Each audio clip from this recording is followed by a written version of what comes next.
లక్షలు 22 లక్షలు కావాలని ఇచ్చినాం. ఇందిరమ్మ ఇల్లు కావాలన్నారు ఇచ్చినాం.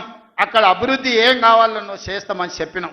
ఆడకు జూనియర్ కాలేజ్ ఇచ్చినాం, మెడికల్ కాలేజ్ ఇచ్చినాం, ఇంజనీరింగ్ కాలేజ్ ఇచ్చినాం, డిగ్రీ కాలేజ్ ఇచ్చినాం, అగ్రికల్చర్ కాలేజ్ ఇచ్చినాం, వెటర్నరీ కాలేజ్ ఇచ్చినాం. ఈరోజు సైనిక్ స్కూలు ఈ రాష్ట్రంలోనే లేదు. సైనిక్ స్కూల్ని కూడా ఈరోజు లగచర్ల కాడికి తీసుకొచ్చి పెట్టినాం. ఇవాళ రాష్ట్రంలోనే ఒక ఆదర్శంగా 250 ఎకరాల ఒక ఎడ్యుకేషన్ హబ్ కడుతున్నాం.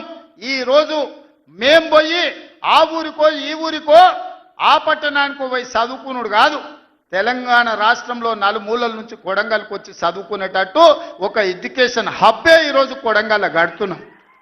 ఇది మా విధానం. మేము కక్షల రాజకీయం చేయం, ఎవరి మీద కక్ష కట్టం, ఎవరి పాపానికి వాడు పోతాడని దేవుడి మీద నమ్మకంతో కష్టాన్ని నమ్ముకున్నోళ్ళం. కొడంగల్ ప్రజలు రోజుకో 2 గంటలు ఎక్కువ పని చేసేటోళ్ళే కానీ ఎవరిని సొమ్ము ఆశించేటోళ్ళు కాదు. ఎవరి గురించి మేము ఆలోచన చేయం, మా పని మేము చేసుకుంటాం. కానీ మా పని మేము చేస్తుంటే కూడా కాళ్ళలో కట్టె పెట్టిర్రు అనుకో, ఇక మా సంగతి అయితే చూపుతామయ్యా. ఏమంటారు? అంతేనా? అంతేనా? 2 ఏళ్ళు ఏమన్నా అన్నానా?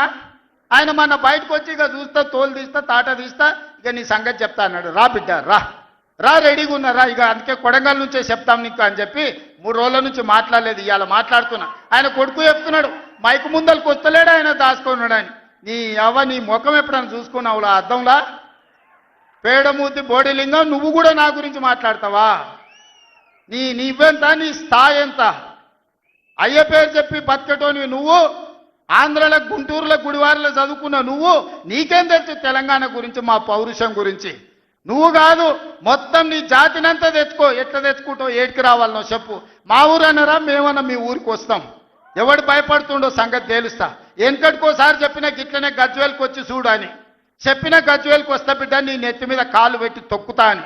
గజ్వేల్కి లక్షలాది మంది కార్యకర్తలతో పోయినాం, కాలు మీద పెట్టి తొక్కితే పాతాళానికి పోయిన మళ్ళీ ఇప్పటి వరకు తేలలేదు. ఇవాళ చెప్తున్న మీడియా మిత్రులారా రాసుకోండి, 2029 ఎన్నికల్లో 2/3 మెజారిటీ మన సీట్లు ఒకవేళ 119 ఉంటే 80కి పైగా సీట్లతోని 2029లో మా ప్రభుత్వం ఏర్పాటైంది.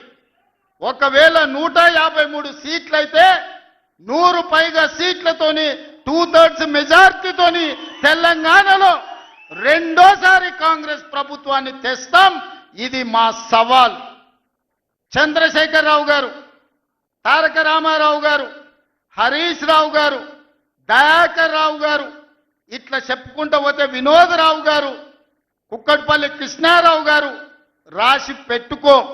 2029లో 2/3 మెజార్టీతోని ఈ రాష్ట్రంలో కాంగ్రెస్ ప్రభుత్వాన్ని ఏర్పాటు చేస్తా.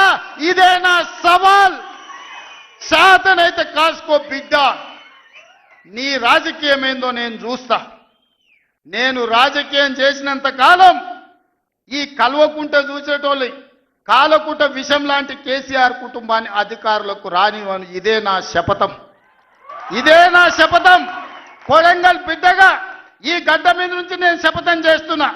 నేను రాజకీయాలలో ఉన్నంతసేపు రాబోయే ఎన్నికల్లో కేసీఆర్ కుటుంబానికి అధికారం అనేది ఇక కళ. బీఆర్ఎస్ పార్టీ, కేసీఆర్ చరిత్ర గతమే. మీ పార్టీకి మీకు భవిష్యత్తు లేదు. ఎవడైనా చర్చించుకుంటే పొద్దుపోయినప్పుడు మాట్లాడుకోవడానికి పనికొచ్చే చరిత్రనే తప్ప భవిష్యత్తు తెలంగాణ రాష్ట్రానికి నీ తరఫున ఒరిగేది ఏమీ లేదు. బీఆర్ఎస్ కేసీఆర్ గతమే, తెలంగాణ భవిష్యత్తు కాంగ్రెస్. మీ గత చరిత్రతోని ఈడ ఒరిగేదేం లేదు. వెనకటికేవడో అన్నాడంట, మా తాతలు నేతులు దాగినరు, మీరు వచ్చి మా మూతులు నాకండి అని. అట్లా ఉన్నది. నిన్ను అసెంబ్లీలో ఓడగొట్టినాం, పార్లమెంట్లో గుండు సున్ని ఇచ్చినాం, మన కంటోన్మెంట్లో బండకేసి కొట్టినాం, మొన్న జరిగిన జూబ్లీహిల్స్లో బోడబండలో బండ కింద వాతి పెట్టినాం. నిన్నగాక మొన్న జరిగిన సర్పంచులల్లా 12,726లో 8,335 సర్పంచులను గెలిపించుకున్నాం. సిగ్గు లేదు, ఇన్నిసార్లు ఓడగొట్టినా ఇంకా సిగ్గు లేకుండా బయటకు వచ్చి కింద పడ్డ పైకాలు నాదే అని వెనకటికి ఓడో అన్నాడట. ఇట్లాంటి ఊకదంపుడు ఉపన్యాసాలు పొంకనాలు వెనకడికి ఎవడో పొంకనాల పోసిగాడు చెప్పిండట నాకున్నాయి 3 ఏళ్ళే కానీ 36 దొడ్లు ఉన్నాయని చెప్పిండట. ఇవన్నీ కళ్ళు కాంపౌండ్లో చెప్పుకోవడానికి బాగుంటాయి, కాలక్షేపం చేయడానికి. కళ్ళు కాంపౌండ్ మాటలు మాట్లాడకండి తండ్రి కొడుకులు. ఇవన్నీ